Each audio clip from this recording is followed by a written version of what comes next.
প্রিয় ভাই বোনেরা, অনেক দিনের শখ ছিল একটি ড্রোন কিনবো। এই জন্য আজকে চলে আসলাম যমুনা ফিউচার পার্কে।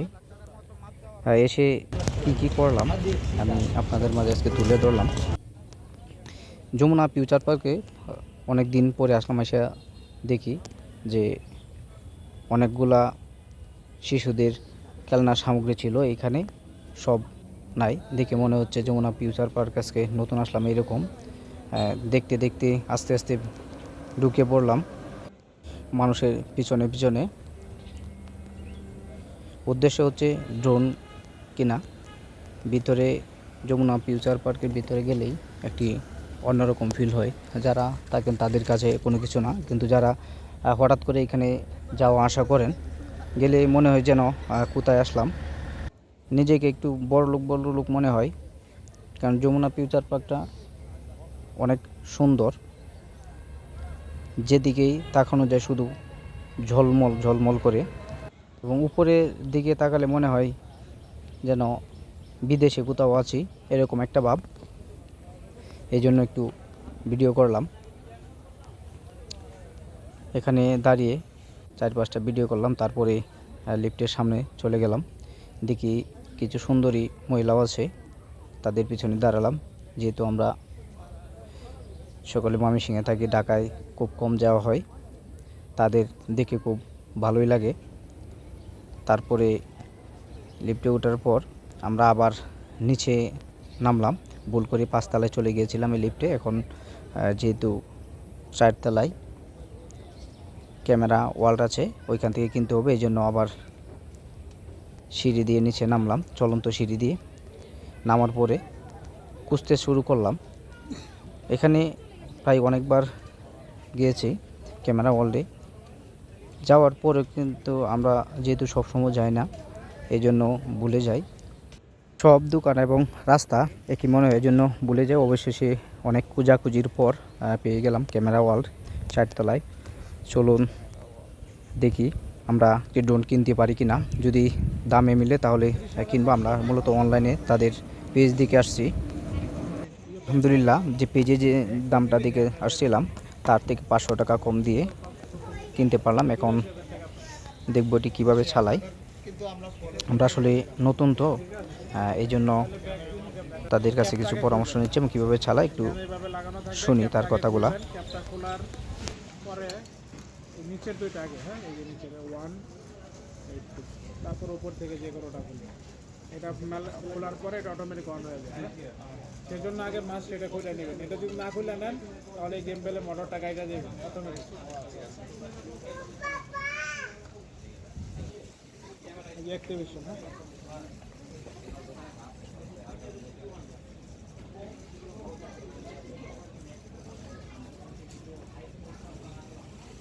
ফার্স্ট টাইম অ্যাক্টিভেশন হইতেছে। হ্যাঁ, আপনার ফোন নাম্বারের উপরে করে দিই।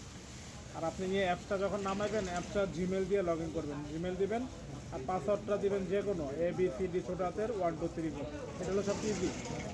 ABCD আপনার ফোন নাম্বার লাস্টে 4টা দিয়ে দিবেন। না না, এটা উড়ায় দেখেন তো ভাই, ভিডিও করেন কেমন উড়াইবেন সব দেখা যেতেছে। হ্যাঁ,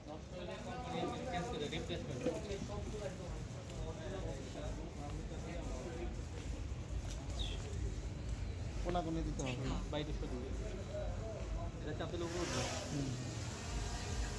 ঠিক আছে, এটা চাপ দিলে সামনে যাবে। এটা চাপ দিলে বামে যাবে, এটা চাপ দিলে বামে যাবে, এটা ডানে যাবে। আর এটা দিলে আপনার উপরে উঠবে। ঠিক আছে, দুটাকে 60 করবে। আর নিচে দুটাকে নিচে নেমে যাবে। আচ্ছা, ঠিক আছে, ওইটা নিচে করবে, নিচে হ্যাঁ নিচে নামবে। এটা দিলে উপরে যাবে, উপরে যাবে। এটা দিলে সামনে যাবে, এটা দিলে পিছনে যাবে। এটা দিলে বামে যাবে, এটা দিলে ডানে যাবে। ঠিক আছে, একদম ইজি। প্রথম খোলা জায়গা ট্রাই করলে সব খোলা জায়গায় করবো, কারণ এখানে চার বন্দি তো ভাই এটা মানে বাতাসে হাতে রাখতে হবে না, এখানে নেবে। আচ্ছা আচ্ছা আচ্ছা আচ্ছা আচ্ছা ভাই, এটা ঝড় তুফান বৃষ্টি মিষ্টি, ঝড় তুফান বৃষ্টি বাদলে দেখে ঘূর্ণান দরকার নেই। এটা তো বন্ধ করে দিব। বন্ধ আপনি একবার করেন, একবার প্রেস করুন, একবার লাগবে, তাইলেই হবে। এটা ভাইয়া কয় মিনিট উপরে মানে 500 ফিট উপর উড়ায় না এ কাকা আপনি রিক্স উড়াইতেছেন বাংলাদেশের ফাঁকা জায়গায় ট্রাই করুন তো তাইলেই হবে কারণ আমরা ওরাতেই দিই না ওই সারাদিন ড্রোন উড়াতে দরকার নাই, এরপর উপরে লাগলে খোলা যাবে। বন্ধ করেন আপনাকে বন্ধ করেন প্রেস করেন দুইটা সাইডা দিয়ে আবার ধরে রাখেন বা প্রেস করুন থাকবে ধরে রাখেন হ্যাঁ হয়ে গেছে সেম এটা বন্ধ করেন এটা ওইটাও সেম না, এই যে এখানে হ্যাঁ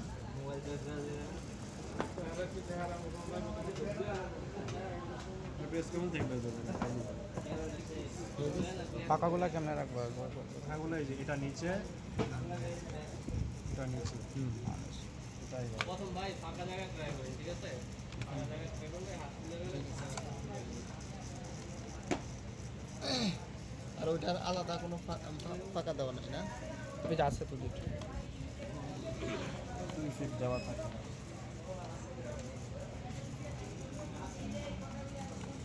এটা হচ্ছে পাশে এখানে দেবো। আচ্ছা, আপনাদের ফোন দিয়ে তো করলে আমার ফোন কি অ্যাক্টিভ করতে হবে নাকি? না না আপনার যে নির্দেশনা দেওয়া আছে যে এই জায়গায় উঠাইতে পারবেন ক্যান্টনমেন্ট এরিয়া বা এয়ারপোর্ট লাইন এগুলোতে আপনি না না ওইটা ঠিক আছে, কিন্তু এছাড়া ধরেন পানি থেকে কতটুকু দূরত্বে? এছাড়া মনে করেন নদীর মাঝখানে উড়ায় না, নদীর মাঝখানে গিয়ে যদি ভূমি টান দিলে মনে করেন নদীর মাঝখানে পড়ে যাবে, ধরেন বাসার ভিতরে ফ্লাই করবেন না। আলহামদুলিল্লাহ, যাই হোক ড্রোনটি কি কিনতে পারলাম এবং তাদের কাছে কিছু পরামর্শ নিলাম, যেহেতু আমরা নতুন ড্রোন সম্পর্কে আমাদের অভিজ্ঞতা অনেকটা কম, পাকাগুলোর দাম কেমন? এই জন্য তাদের কাছে কিছু নির্দেশনা নিলাম এবং ড্রোনের সাথে কি কি আছে এগুলা তারা আমাদেরকে বুঝিয়ে দিচ্ছেন এবং ড্রোন সম্পর্কে তারা কিছু পরামর্শ দিয়েছেন যে কোন কোন জায়গায় আমরা উড়াতে পারবো এবং টাকা পেড করে ড্রোনটি হাতে নিলাম এবং তারা একটা ছবি তুলে রাখলেন। এখানে অনেক ক্রেতা আছেন, শুধু ড্রোন নয় সকল ধরনের ক্যামেরা এখানে পাওয়া যায়, তাদেরও একটি ভিডিও করে রাখলাম আমরা। আসলে এই ক্যামেরার সাথে ব্যাগ থাকে না, যে কম্বো অপারটি আছে তার সাথে ব্যাগ থাকে, এই জন্য একটি ব্যাগ আমরা পেয়ে পেলাম এবং বেরিয়ে পড়লাম। বেরোনোর পর আবার সেই একই কাজ, রাস্তা ভুলে গেলাম, ঘুরতেছে এবং চিন্তা করতেছে মানুষ যেদিকে যায় আমরাও পিছনে পিছনে যাওয়া শুরু করলাম এবং মাঝে মাঝে কিছু সুন্দর সুন্দর মেয়ে আছে দেখি এবং এইখানে দাঁড়িয়ে আবার একটা ভিডিও করলাম উপর থেকে, যে নিচে আন্ডারগ্রাউন্ড পর্যন্ত দেখা যায় এবং মানুষের পিছু পিছু হাঁটা শুরু করলাম। রাস্তা কারো কাছে জিজ্ঞাসা করিনি লজ্জার কারণে, আবার ভুল কমে একদম আন্ডারগ্রাউন্ডে চলে গেলাম। এখানে অনেক ঘোরাঘুরি করলাম, তারপরে এক বাইকে জিজ্ঞাসা করলাম, তারপর উনি রাস্তা দেখাই দিলেন, আমরা বেরোচ্ছি। আসলে যমুনা ফিউচার পার্কে অনেক দিন পরে পরে যাওয়ার কারণে রাস্তা মনে থাকে না, সবগুলো সেম। আসলে খুবই একটি সুন্দর জায়গা,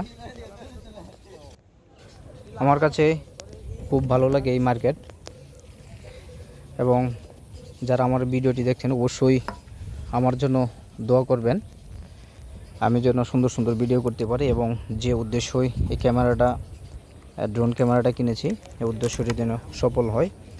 আপনারা অবশ্যই লাইক কমেন্ট শেয়ার করবেন, আমার জন্য দোয়া করবেন। সকলকে ধন্যবাদ।